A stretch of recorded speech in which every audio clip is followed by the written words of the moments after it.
সাথে, এটা তো হতে পারে না। আমি অনুরোধ করব এখানে যারা আমরা তো অফিসিয়াল পারমিশন নিয়ে করছি। ভবানীপুর থানার যারা আছেন আধিকারিকরা একটু দয়া করে দেখুন, মাইক্রোফোনটা বারংবার বলা সত্ত্বেও কিন্তু আমাদের দিকে করেছে। আমরা কিন্তু এই অসভ্যতাম করি না। 70 নম্বর ওয়ার্ড ভবানীপুর এই অসভ্যতা মানবে না, বাংলায় এই অসভ্যতা চলবে না। একটু সংবাদপত্রের মাধ্যমে, সংবাদ মাধ্যমের ভাই বোনেরাও দেখুন, শুনুন কেন করবে এটা।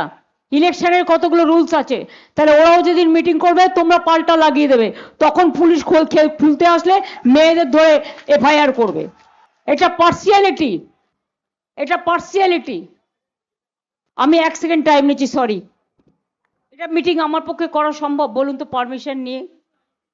এবার আপনারা বলুন, সাধারণ মানুষ দেখতে পাচ্ছেন। I have taken all official permission.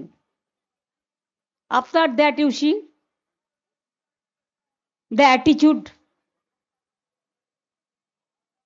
Whatever they are doing forcefully to capture Bengal, this is wrong.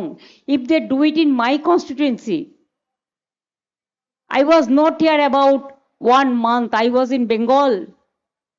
I was contesting, I was campaigning for my 200 seats, and Abhishek also campaigning for about 100 seats out of 294. And if they behave like this, I am sorry. I have to take my legal action, and I will do that. তাহলে বুঝতে পারছেন পায়ে পা লাগিয়ে ঝগড়া করার। এই দেখুন সামনে চিৎকার করছে যাতে মিটিংটা করতে না পারি। মা ভাই বোনেরা আমায় ক্ষমা করবেন, আমি আপনাদের সবার কাছে ক্ষমা চেয়ে নিচ্ছি। আমি কালকে এখানে র্যালি করে দেবো।